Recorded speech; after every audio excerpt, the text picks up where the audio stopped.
Welcome to my channel. Recently एक Instagram पे एक रील बहुत वायरल हुई और उस रील में एक कपल खड़ा हुआ है और वाइफ का इंटरव्यू लिया जा रहा है और वाइफ से ये पूछा जाता है कि आपकी स्टोरी क्या है। और वाइफ उस सवाल के जवाब में ये कहती है कि वो और उनके पति साथ में अच्छे नहीं लगते, पर उनके लिए ये मैटर करता है कि उनका पति उनको जो चाहिए उनको वो दिलाता है और उन पे सारे खर्चे करता है और ये चीज उनके लिए सबसे ज्यादा मैटर करती है। एक बार इस रील को देखते हैं और वापस आके डिस्कशन को कंटिन्यू करते हैं। Can you just give your short story?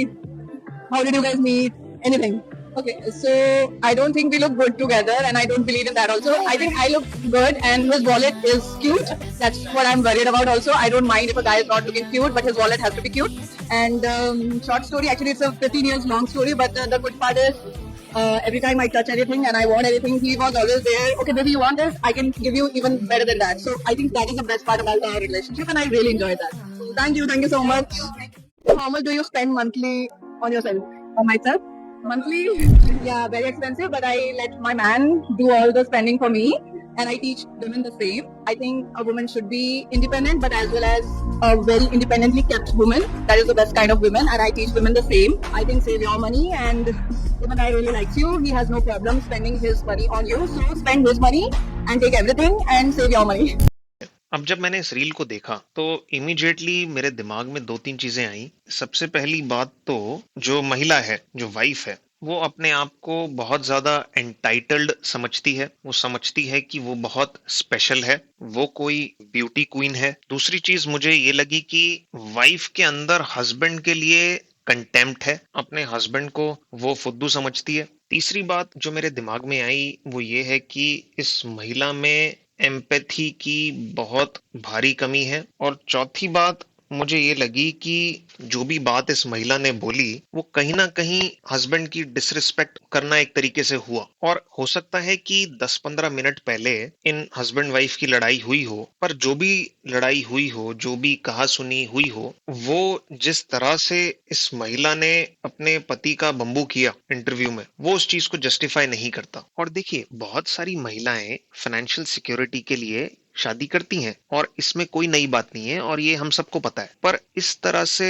Open में आके चौड़ में ये बोलना कि मेरा पति तो फुद्दू है और मैं इसके साथ सिर्फ इसलिए हूं क्योंकि ये मुझे महंगी महंगी चीजें दिलाता है, ये दिखाता है कि इस महिला की सोच कितनी घटिया है। अब मेरे विचार में ऐसी महिला से पहली बात तो शादी अवॉइड करनी चाहिए। पर अगर आपकी शादी हो चुकी है और अब आपको समझ आ चुका है कि आपकी बीवी थोड़ी खतरनाक टाइप की है और अब शादी झेली नहीं जा रही है क्योंकि आपको ऐसी देवी जैसी धर्मपत्नी मिली है, या फिर टाइम के साथ आपकी बीवी खून चूसने वाली हो चुकी है, जो कि बहुत ही कॉमन है, बहुत सारे पुरुषों के साथ होता है, और आपकी शादी में कोई बच्चा नहीं है और आपके पास पैसा भी है, तो ऐसी वाइफ को मेरे विचार में बिल्कुल डाइवोर्स दिया जा सकता है। रोज थोड़ा थोड़ा कटवाने से अच्छा है कि पुरुष एक बारी में बड़ा कटवा ले और परमानेंट आजादी ले ले। और अगर आपके बच्चे भी हैं और वो बड़े हो चुके हैं, जैसा कि इस हस्बैंड वाइफ के केस में लगता है, क्योंकि इनकी शादी को 15 साल हो चुके हैं, ऐसा वीडियो में महिला ने कहा, तो भी डिवोर्स के बारे में सोचा जा सकता है। अब एक जो सवाल मन में आता है वो ये है कि क्या इन भाई साहब को इस शादी में मजा आ रहा है? चलो मजे की बात तो छोड़ते हैं, क्या उनसे ये शादी झेली जा रही है या नहीं? तो अगर सेक्स की बात करें तो मुझे ये लगता है कि इन भाई साहब को इस शादी में सेक्स तो बिल्कुल भी नहीं मिल रहा। ये बात तो साफ है कि जो वाइफ है वो हस्बैंड को बहुत ही फुद्दू समझती है और बिल्कुल भी अट्रैक्टेड नहीं है, तो इन भाई साहब को सेक्स तो बिल्कुल भी नहीं मिल रहा है। और ऐसा लगता नहीं है कि वाइफ इनकी कुछ खास रिस्पेक्ट करती है।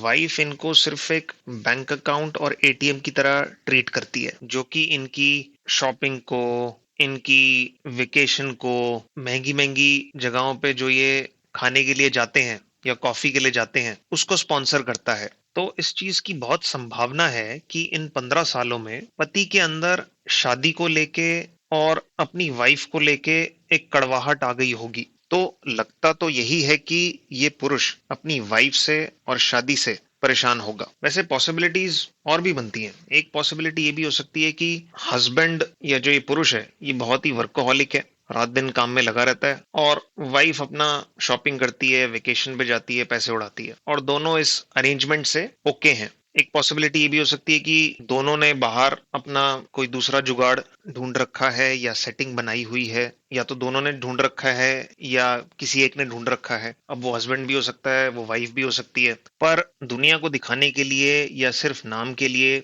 शादीशुदा है। या फिर ये भी हो सकता है कि ये जो पुरुष है, इसको अपनी इमेज की बहुत चिंता है और ये अपने आप को सोसाइटी में एक सक्सेसफुल कामयाब पुरुष दिखाना चाहता है, जिसके पास अच्छा पैसा है और दिखाने के लिए एक ठीक ठाक दिखने वाली वाइफ है, और इस इमेज को वो मेंटेन करना चाहता है और ये इमेज उसके लिए बहुत इंपॉर्टेंट है। भले ही अंदर कितना भी रायता फैलाओ, भले ही अंदर कितना गोबर हो रखा हो, वो फर्क नहीं पड़ता, पर बाहर की इमेज अच्छी होनी चाहिए। पर क्या सिंगल रहना, जो ये पुरुष जिस तरह का जीवन बिता रहा है, उससे बेहतर है? तो इस सवाल का मेरा जवाब होगा कि हाँ, बिल्कुल बेहतर है। और क्या ये पुरुष अभी जो इसकी करंट सिचुएशन चल रही है, क्या वो इससे बेहतर कर सकता है? भले ही उसकी कोई बाहर सेटिंग है या नहीं है, मेरे विचार में बिल्कुल बेहतर कर सकता है। और वो कैसे बेहतर हो सकता है? वो बहुत ही ऑब्वियस है कि उसे अपनी वाइफ को डिवोर्स देना होगा, अगर उसे एक बेहतर जीवन चाहिए तो, और जो कि शायद मुझे लगता है वो अफोर्ड कर सकता है, उसके पास इतना पैसा है। यहाँ पे एक चीज की बात करना और जरूरी है, वो ये है कि जिस तरीके से इस महिला ने अपने हस्बैंड की बेइज्जती की,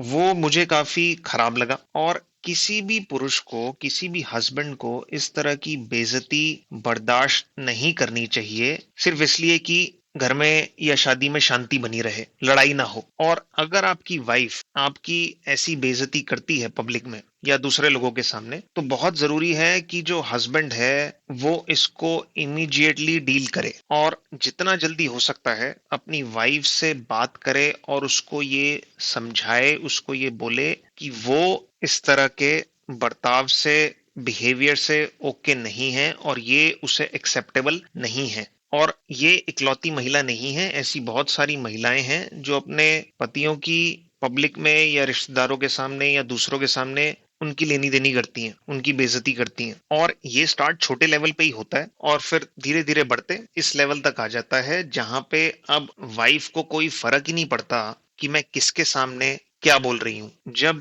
पहले वाइफ का ये बेइज्जती करने वाला जो बर्ताव है वो छोटे लेवल पे था, तब पुरुष ने अपनी वाइफ को कुछ बोला नहीं, ये सोच के कि ठीक है, जाने देते हैं, या कौन कलेश करे या कौन लड़ाई करे। उसकी वजह से वाइफ का जो बिहेवियर है वो आज इस स्टेज पे पहुंच चुका है कि वो अब कहीं भी कुछ भी और कैसे भी बोल देती है, और पब्लिक में अपने पति की खिल्ली उड़ाने से उसे बिल्कुल भी प्रॉब्लम नहीं है। वैसे तो ये महिला एक बहुत बढ़िया उदाहरण है ऐसी महिला का जिससे शादी बिल्कुल अवॉइड करनी चाहिए, और अगर शादी हो गई है तो जितना जल्दी हो सकता है ऐसी शादी से बाहर निकल जाए। पर यहाँ पे ये भी कहना होगा कि जो पुरुष है, शायद उसने कौन शादी में रूल सेट कर रहा है, कौन रिलेशनशिप को लीड कर रहा है, किसकी बात का कितना वजन है, या शादी में किसकी कितनी चलती है, इन सब चीजों को इग्नोर किया है। पर फिर भी अगर ये भाई साहब कहते हैं कि नहीं, मुझे तो इसी महिला के साथ रहना है